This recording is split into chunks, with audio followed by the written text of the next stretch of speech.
할렐루야. 감사합니다.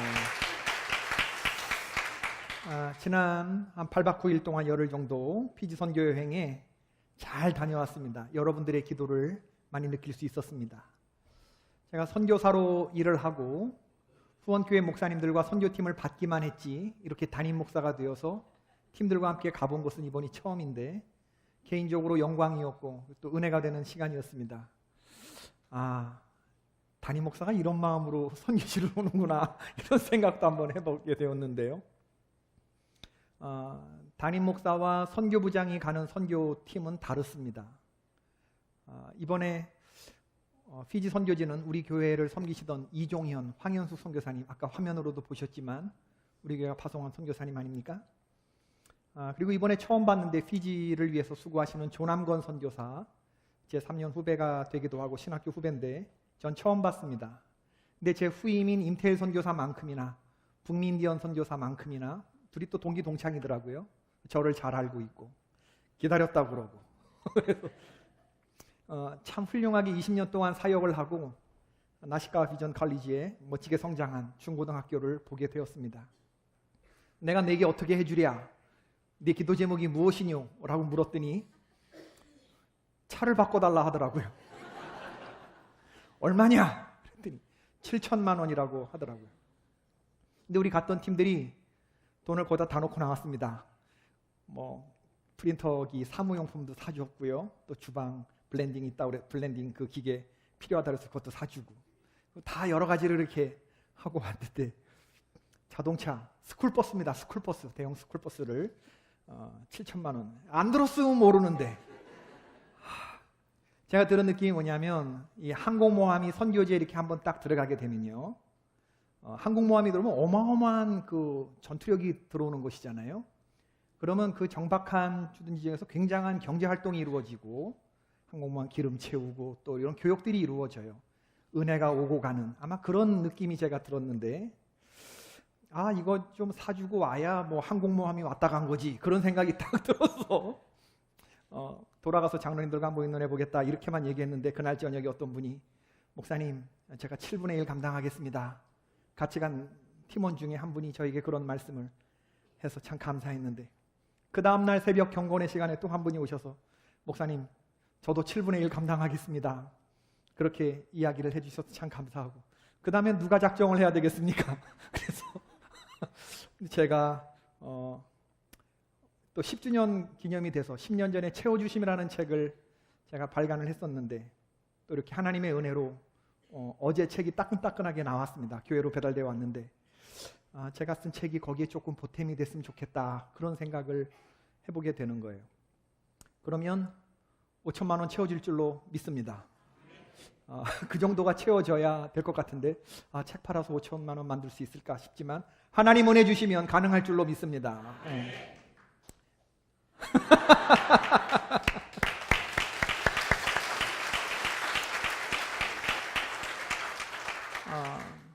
다음 주에 하나님 주신 마음인데 이게 하나님이 우리의 마음을 기쁘게 받아주셨으면 좋겠고 선교사님의 기도가 응답되었으면 좋겠고 복음 전파에서 최전선에서 수고하시는 선교사님들이 장비가 낡아서야 되겠나, 그리고 자동차는 참 중요한 건데 좋은 장비를 들려주셔서 가뜩이나 고생스러운 사역 조금 수고를 덜어드리면 좋겠다 그런 생각이 들고 또 친정이 잘 살면 시집살이가 덜 고된 법입니다. 그렇죠? 그래서 우리가 기왕에 스폰서 처치가 됐다 그러면 선교사님들에게 좋은 친정이 되기를 바라고 또 김차용 선교사님도 우리 파송 선교사님이신데 오늘 오셨는데 저분도 차가 필요하다네요. 그래서 얼마냐? 했더니 또 밀리언 루블인데 한 2천만 원 된다고 그러는데 또 가슴이 또 무너지는 거예요. 여러분이 이따가 나가시면서 책을 한 권씩 사주시게 되면 제가 보태는 게 아니고 우리 모두의 정성이 보태져서 선교비로 가게 되는 것입니다. 한 권만 사지 마시고 제가 1원도 안 씁니다. 다 선교지로 보낼 거니까 그렇게 하시고 기도하시는 마음으로 여러분도 사시고 주변의 사람들에게도 전도용으로 나눠주시고 그러시기를 바라고 돈이 없으시다 그러면 그냥 이름만 적어놓고 몇 권 그리고 가져가시면 연말까지 할부로 12,000원 할부로 연말까지 내시면 되는 겁니다. 하나님께 큰 영광이 되고 우리 모두의 또 자랑이 되는 한 페이지가 되었으면 하는 마음이 있습니다. 오늘은 마틴 루터의 종교개혁 500주년을 기념하는 그런 주일입니다. 초대교회를 거쳐서 AD 380년경 로마의 국교로 기독교가 공인된 이후 중세 1000년의 역사를 지나오는 동안 교회는 유럽에 있어서 정치적, 경제적, 종교적 3관왕의 절대 권력 타이틀을 거머쥐게 됩니다. 교회가 권력화되었어요. 절대 권력은 절대 부패하게 되는 법이죠. 부패한 교회의 타락에 맞서서 30대 초반의 독일 시골 마을에 생긴 지 얼마 안 되는 비텐베르크 대학의 교수이면서 동시에 카톨릭 신부이기도 했던, 사제이기도 했던 한 사람이 실로 어마어마한 핵폭탄을 교회에 던졌습니다. 이 종교개혁은 중세 암흑시대를 끝내고 근대로 넘어가는 인류사적인 측면에서도 한 획을 그은 놀라운 사건이 되었죠. 그 사건의 중심에 바로 이 마틴 루터가 있습니다. 마틴 루터의 사상을 대표하는 5가지 솔라 사상이 있죠. 장로님이 기도 시간에도 말씀하셨던 오직 성경, 솔라 스크립투라, 오직 믿음, 솔라 피데, 오직 은혜, 솔라 그라시아, 오직 그리스도, 솔라 크리스투스, 오직 하나님께 영광, 솔리데오 글로리아. 그리고 마틴 루터가 작사한 유명한 찬양이 있습니다. 내주는 강한 성이요 방패와 병기 되시니. 루터의 종교개혁을 알고 싶으면 인터넷 지식검색창에 입력어를 넣으면 10분 안에 이해할 수 있을 겁니다. 그러나 지금 우리에게 필요한 것은 종교개혁에 대한 지식이 아니고 종교개혁이 지니고 있는 그 스피릿인 줄로 믿습니다. 당시 부패한 로마 카톨릭 교회의 모습에 저항하면서 개혁의 기치를 들고 나온 바로 우리 프로테스탄트, 지금 개신교는 어떤 모습을 보이고 있는지, 개혁의 기치를 들고 나온 지 500년이 흘렀는데, 개혁하자고 나왔는데, 구교를 깨고 신교가 되었는데 지금 우리 개신교가 그럼 개혁을 이루고 있는가? 이 질문 앞에 서게 되면 참으로 볼품없고 참으로 부끄러워지는 거예요. 우리 개신교, 한국에서 메이저 3대 종교는 천주교, 불교, 그리고 개신교인데 지금 개신교가 받아들은 그 성적을 보면 캐톨릭의 3분의 1만큼도 따라가지 못하고 있습니다. 지금 한국 사람들은 우리가 개혁하자고 나온 천주교 좀 잘해봐야 될 텐데 그런 개신교의 사람들의 말을 천주교 신자의 3분의 1만큼도 크레딧을 쳐주지 않아요. 개신교 성도들의 말씀을 믿어주지 않습니다, 사람들이.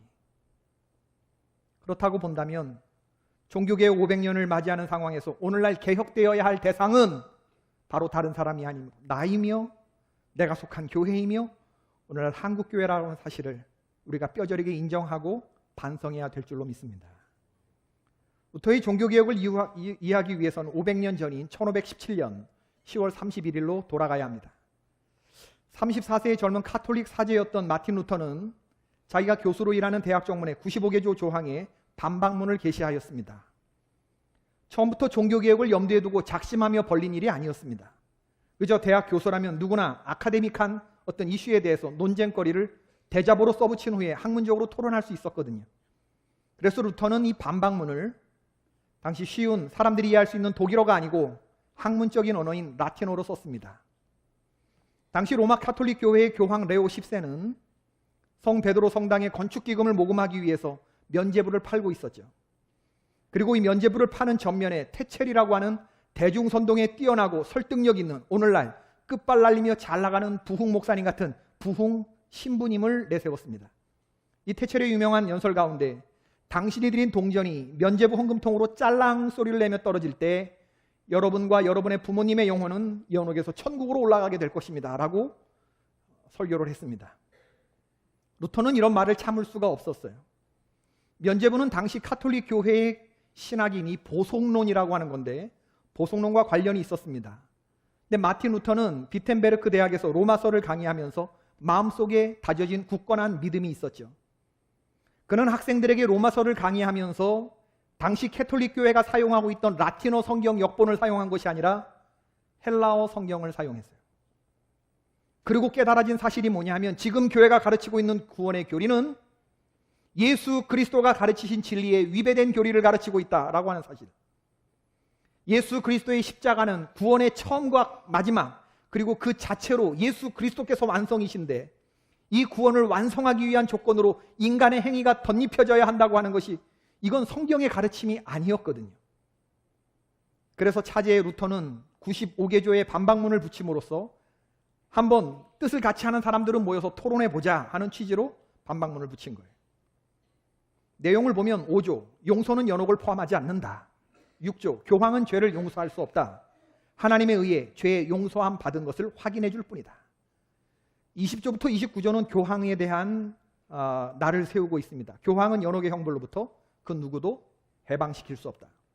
교황은 성 베드로 성당을 세우기보다는 차라리 그것을 불태워 재로 만드는 것이 좋을 것이다. 점점 과격해지죠.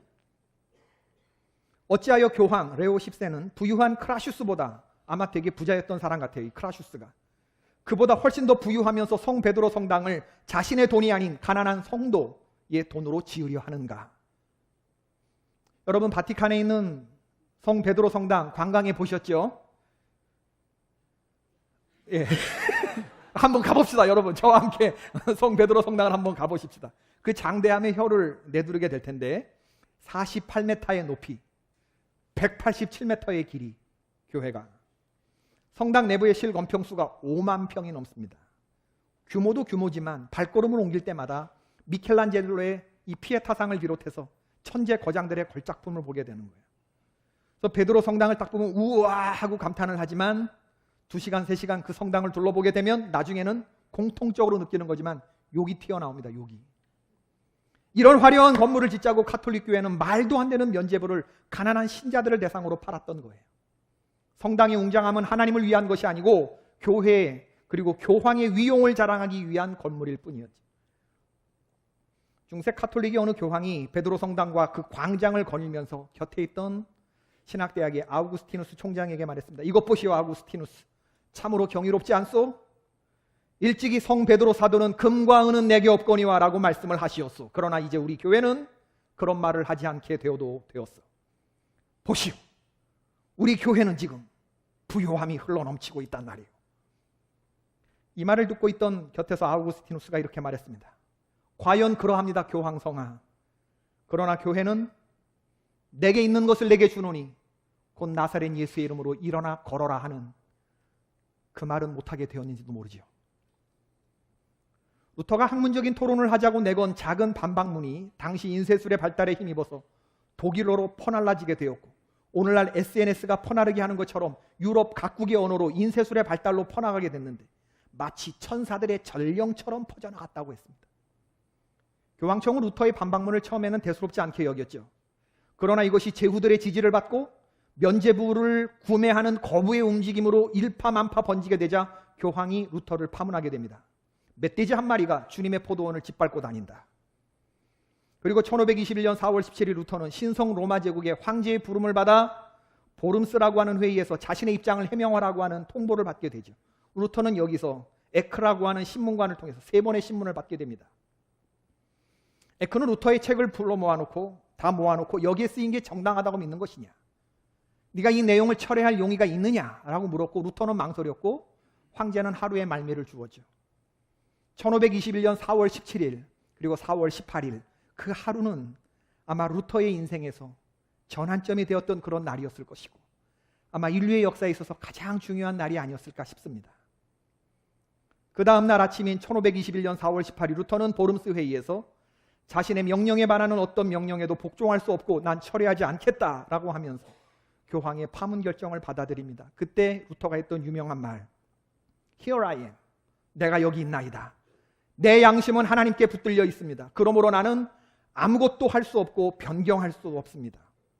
아무것도 철회할 수 없고 아무것도 변경할 수 없습니다. 하나님이여 나를 도우소서.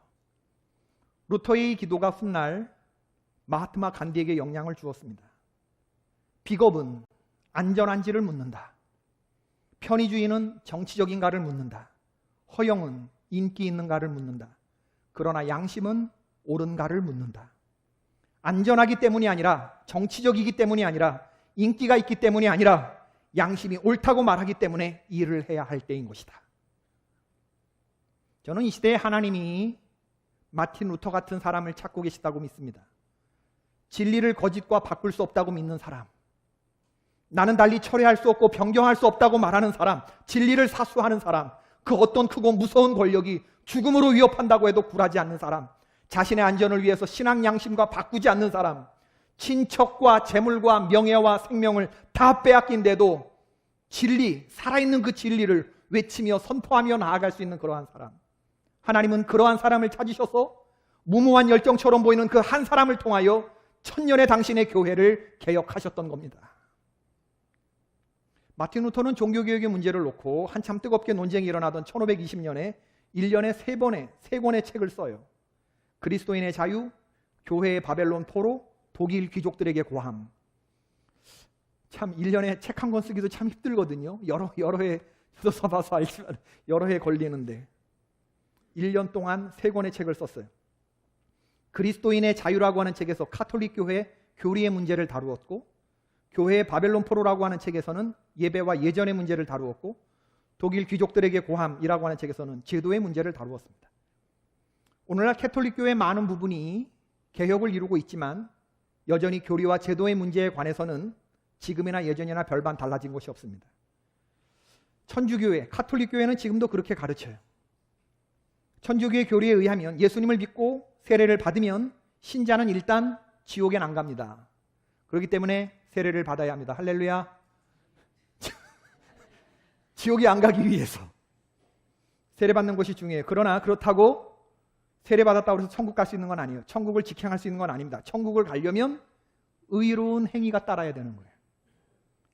세례를 받았다고 하는 것이 의로워질 수 있는, 천국 간다고 하는 보장을 얻는 것이 아니고 의로워질 수 있는 가능성과 자격을 얻게 되었다, 그 말이죠. 그러므로 카톨릭 교회가 정하고 도장을 찍어줄 만한 그러한 의로운 행위를 하지 않으면 세례를 받았어도 천국에 못 가는 겁니다. 그럼 천국에 못 가면 영세받은 사람은 어디 가냐? 천국과 지옥의 중간쯤에 있는 연옥이라고 하는 곳을 갑니다. 연옥이라는 곳은 그러니까 천국에 가기에는 자격이 부족하지만 지옥에 갈 정도로 큰 죄를 짓지 않은 사람들이 가는 곳이 연옥이죠. 풀가토리라고 하는데 용광로입니다. 뜨거운 불인데 여기서 정년의 과정을 거치죠. 참회 많이 하고 기도 많이 해야 됩니다. 신자는 천국을 가기 위해서 예수님의 제자였으며 천국의 열쇠를 지은 사도 베드로의 후예인 누구? 교황과 그 교황이 임명한 사제, 신부들, 그들이라는 교회가 인정할 만한 선행을 해야 하는 거예요. 그래서 칠성사, 칠성례라고 부르는 그런 것들을 행해야 하는 겁니다. 그래서 캐톨릭 교회 성도들은, 캐톨릭에서 오신 분들이 계시겠지만 매주일 교회 나가서 신부님이 주시는 이 미사, 떡을 받아 먹어야 합니다. 성당에 가서 말씀 듣고 신부님의 말씀 듣고 기도하는 것도 중요하지만 더 중요한 것은 바로 이 떡을 먹어줘야 죄가 씻겨지는 것이거든요. 우리는 성만찬의 이 깃들인 신앙이 예수님을 기념하는 기념 정도로 생각하지, 우리가 먹는 빵이 예수님의 살이라고 생각하진 않아요. 이건 상징이라고 생각하지만, 그러나 캐톨릭의 교리는 다릅니다. 화채설입니다. 사제가 그 빵을 들고 주님께 축사하고 주께서 잡히시던 밤 떡을 들어 축사하시고 딱 그 기도가 끝나는 순간 그 빵은 더 이상 빵이 아니라 뭐가 되는 거예요? 예수 그리스도의 몸으로 변한다고 믿는 거예요.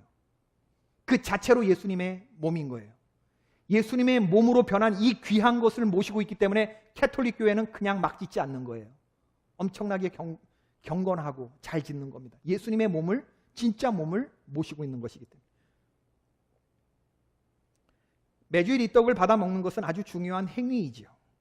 교회가 인정하는 행위를 통해서 구원이 완성된다고 믿는 것이기 때문입니다. 교황이 파문을 시키면 아무리 본인의 믿음이 좋아도 그 사람은 구원을 못 받아요. 천국에 못 갑니다. 교황에게 그런 권한이 있어요. 매주일 미사에 참석하지 못하는 사람들을 포함해서 그런 사람들에게 몰아치기 과정이 있는데 1년에 한 2번 정도 신부님께 나아가서 고해성사라고 하는 것을 또 하는 것이 중요한 칠성사 중에 하나입니다. 세례를 받은 후에 성도가 지은 죄는 이 고해성사를 통해서 해결함 받을 수 있어요. 신부님께 나아가서 신부님, 제가 지난 주간에 이러이러한 죄를 졌습니다. 이렇게 죄를 고하게 되면 사제는 앱솔루션이라고 하는 사죄의 선포를 합니다. 우리 주 예수 그리스도께서 형제님의 혹은 자매님의 죄를 용서하시기를 바라며 내가 그분의 권한을 가지고 성부와 성자와 성령의 이름으로 당신의 죄를 사하노라. 굉장한 사죄의 권한이죠. 개별적인 죄를 사하는 권한을 사제가 갖고 있는 거예요. 그런데 죄를 고백한 자에게 사죄의 성포를 하면서 동시에 보속이라고 하는 satisfaction이라는 건데 몇 가지 행위를 요청을 합니다. 자매님, 장로님의 죄는 용서받았지만 집에 가서 주기도문을 10번 외우십시오. 금식을 하십시오. 그리고 교회가 인정하는 기도문을 한 100번 읽고 주무십시오. 이런 행위를 요청하는 거예요. 이걸 해야 죄가 용서함 받는 거죠. 이 보속 satisfaction 중에는 그때그때 교회의 필요에 의해서 면죄부 구매가 있었고 십자군 전쟁에 참여해야 하는 것들이 포함되어 있었던 거예요. 교황은 십자군 전쟁에 참여하면 본인의 죄뿐만 아니라 그 조상들의 죄까지 사하여져서 연옥에 있는 당신의 조상이 천국으로 직행한다고 말한 거죠. 그러니까 카톨릭 교회가 말하고 있는 그리스도인은 어떤 존재냐? 하나님의 자녀가 되어 가고 있는 사람들. 그 사람이 앞으로 어떻게 될지는 아무도 몰라요. 그 사람이 최종적으로 연옥에 갈지 천국에 갈지는 누가 결정하느냐? 교회가 결정합니다. 그러므로 천주교회의 구원론은 행위 구원이 아니라 교회를 통한 구원이기 때문에 교회 구원론이라고 말할 수 있어요. 교회가 신자의 구원을 보장할 수도 있고 보장하지 않을 수도 있습니다. 루터가 고민한 부분이 바로 이거예요. 자신은 교회가 가르치는 교리 안에서 최선을 다하여 신앙생활을 하는데도 마음의 평안함이 없었습니다. 자유함이 없었어요. 그가 예민한 사람이어서 그랬을까요? 오늘 밤 내가 죽는다면 천국에 갈 수 있는 확신이 있느냐? 나 같은 추한 죄인이 어떻게 하나님 앞에 나갈 수 있느냐? 루터는 자신 안에 있는 깊은 죄성을 보아서 성당 계단을 무릎을 꿇고 오르며 참회 기도를 드리고 고해 성사를 신부님 앞에서 멘토 신부님 앞에서 6시간씩 드려도 중세의 공로신학 체계 아래서는 도무지 자신의 죄가 해결되었다는 것을 느낄 수가 없었던 거죠. 그러다가 그가 헬라어 성경을 보면서 붙잡은 말씀 로마서 1장 17절 바로 이신칭의의 교리가 있는 이 말씀입니다. 복음에는 하나님의 의가 나타나서 믿음으로 믿음에 이르게 하나니 기록된 바 오직 의인은 믿음으로 말미암아 살리라 함과 같으니라. 그러니까 루터가 깨달은 진리는 뭐냐 하면 우리의 구원은 행함으로 완성되는 것이 아니고 예수 그리스도께서 이루어 놓으신 하나님의 의, 그것을 믿음을 통해서 받는 구원이라는 것을 깨달았던 거죠. 여러분, 이게 새로운 사실이 아니에요. 성경에 있는 사실인데 그동안 노골적으로 캐톨릭 교회는 이렇게 가르치지 않았던 거예요. 구원이 우리의 공로가 아닌 예수님의 공로로 얻게 되는 것인데, 그러므로 성경이 말하는 의인이란 선한 행위를 통해서 의로워진 인간을 말하는 것이 아니라 예수님의 공로를 덧입은 사람을 말하는 건데, 예수 그리스도의 의로움을 힘입어서 우리가 죄인의 신분으로 있지만 그냥 의롭다 칭함을 받은 사람, justification by faith, 믿음으로 인해서 의롭게 된 사람, 그 사람을 말하는 것이라는 걸 루터가 깨달은 거죠. 바로 이 지점에서 루터가 교리적으로 로마 캐톨릭과 결벌하게 되는 겁니다. 하나님의 의는 우리가 성취해야 할 인간의 어떤 행위가 아니고, 하나님이 우리에게 요구하신 어떤 요구가 아니고, 하나님의 의는 믿음에 의해 받아들이는 선물이라고 하는 사실을 깨달았을 때 루터가 마음의 평안을 얻게 된 겁니다. 구원은 예수 그리스도께서 처음과 중간과 마지막 전부 다 이루어 놓으신 거예요. 여기 인간의 행위가 여기에 뭐 덜데디 없는 겁니다. 그걸 우린 받아들이면 되는 거죠. 그러므로 더 이상 지옥에 떨어질지도 모른다는 불안감에 시달릴 필요가 없는 거죠.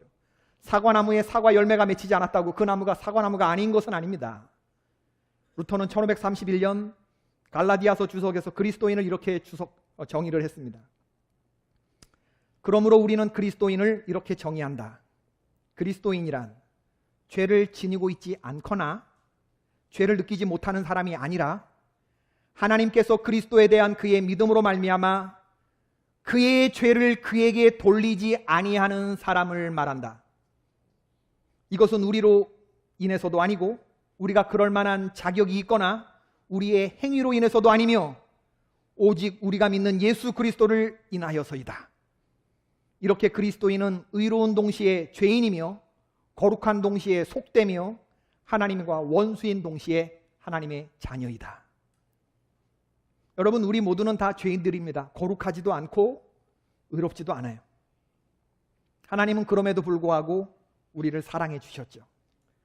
하나님이 왜 나를 사랑해 주셨느냐라고 묻는다면 그건 은혜로밖에 설명이 안 돼요. 하나님께 물어보세요. 왜 나를 사랑해 주셨냐고. 잘생겨서? 이뻐서? 착해서? 아닙니다. 하나님이 왜 당신을 사랑해 주셨느냐? 하나님께 물어보세요. 은혜로밖에 설명이 안 돼요. 솔라 그라시아. 받을 자격이 없는 자에게 부어지는 하나님의 그 위대한 사랑의 낭비, 그게 은혜의 정의거든요.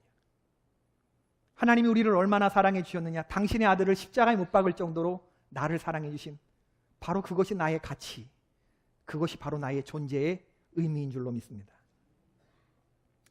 살인죄를 저질러서 사형 언도를 받은 죄인을 대신해서 누가 자기의 생명을 들여 다시 그가 대신 죽어줬다고 생각해 봅시다. 그러면 살인죄를 지은 그 죄인이 어쨌든 죄값을 치르게 된 셈이 되지 않습니까?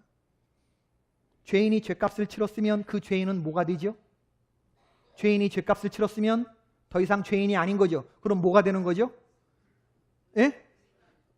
의인? 일반인. 예, 일반인이 되죠.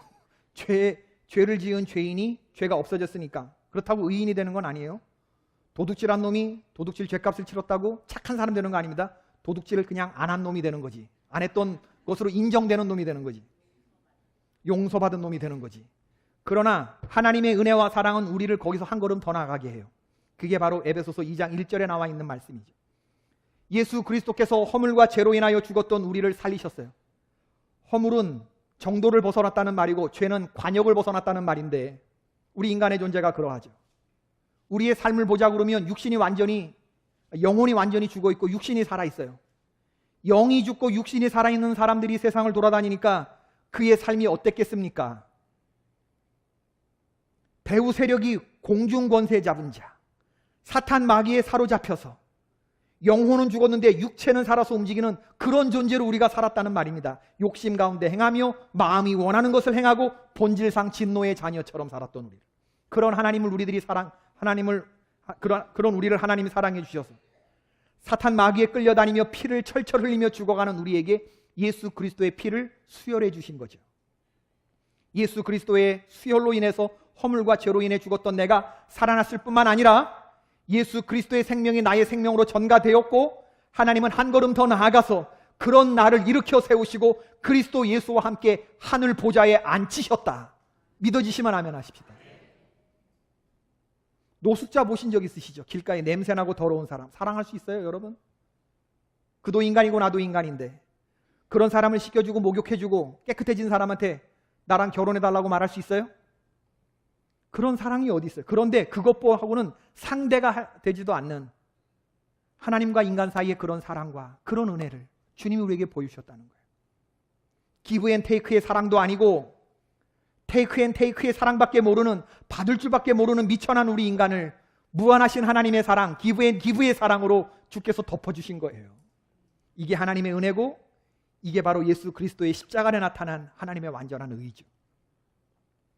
구원에 관한 한 교회가 개입할 여지가 없다고 본 겁니다. 행함이라고 하는 건 구원받은 자의 열매이지 구원을 얻기 위한 조건이 될 수 없다. 구원은 예수 그리스도의 십자가 부활 안에서 하나님이 완전히 이루어 놓으셨다. 우리는 믿음으로 취하면 되는 것이다. 예수 그리스도의 십자가 사건이 어떤 하나의 조건이나 완전을 향해 가는 도구로 덜 된 것으로 치부될 수는 없다. 이게 루터의 믿음이었던 거예요. 로마 캐톨릭 교회와 생명을 걸고 맞섰던 부분입니다. 예수님이 하신 일을 덜 마무리된 것으로 가르치는, 그래야 교회가 개입하니까, 그래야 교권이 선다고 믿었으니까 그 틈새를 파고들었던 것이죠. 그렇다면 우리에게 이런 질문이 남습니다. 그럼 예수님이 다 해놓으셨다면 우리 성도들이 할 일은 뭔가?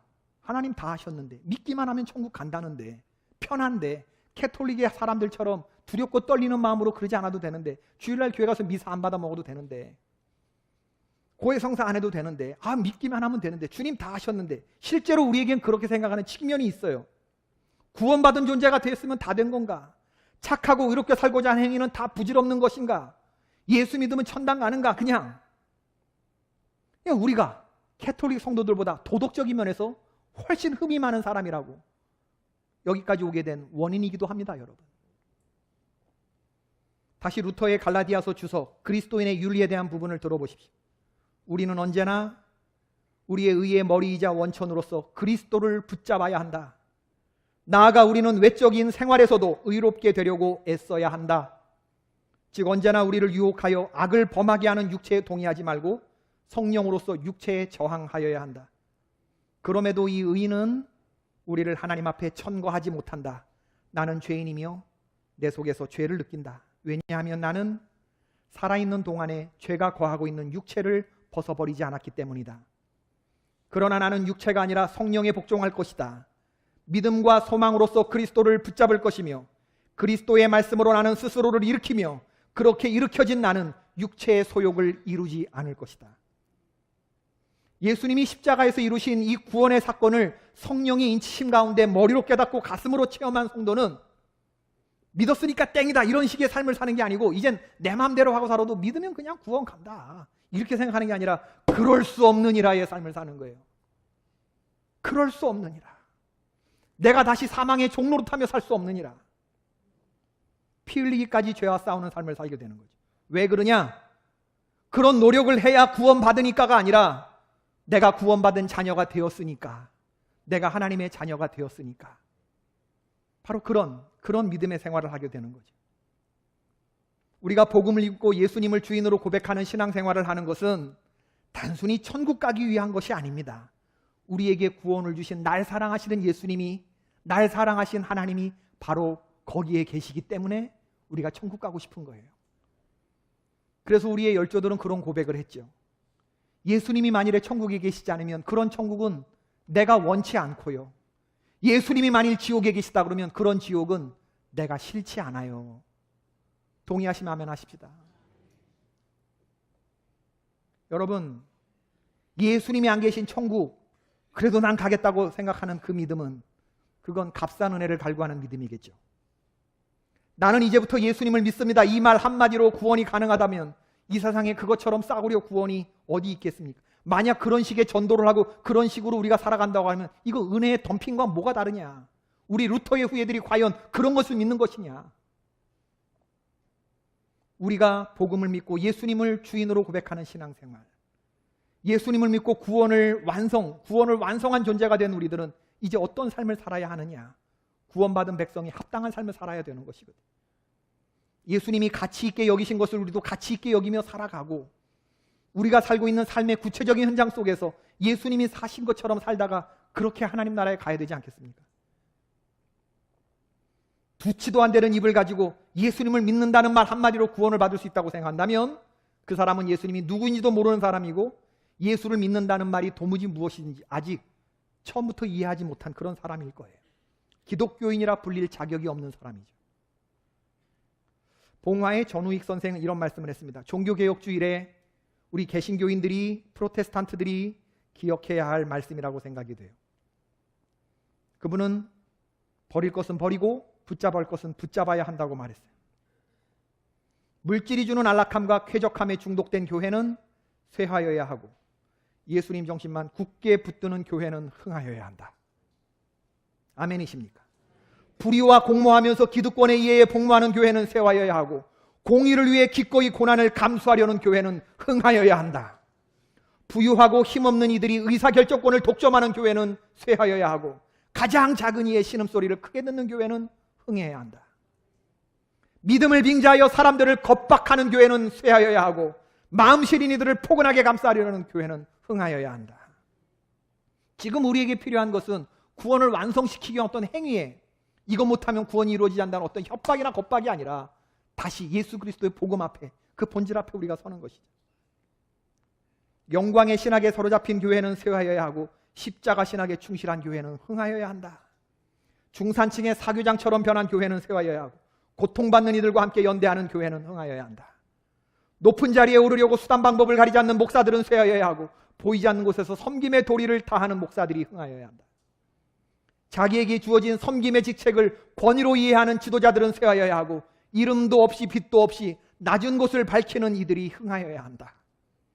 믿음을 가장하여 자기 목소리를 높이는 이들은 쇠하여야 하고 모든 이의 종이 되려고 하는 이들이 흥해져야 한다.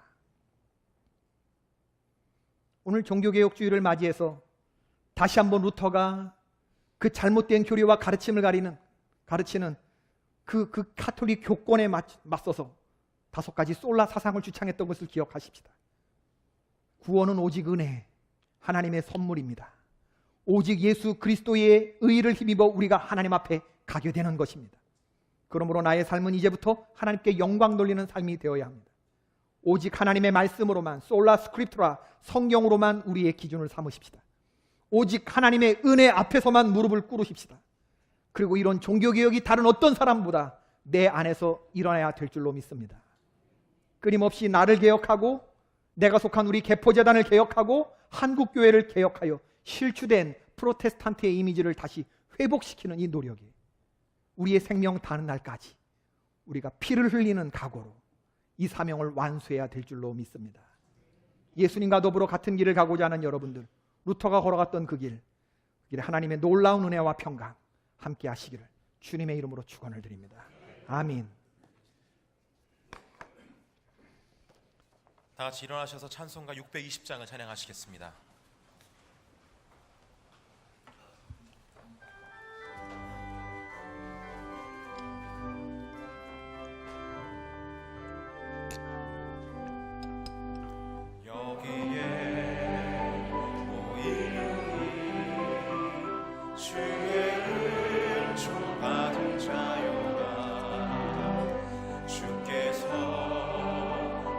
자리에 함께 계시는 아노라 언제나 주님만을 찬양하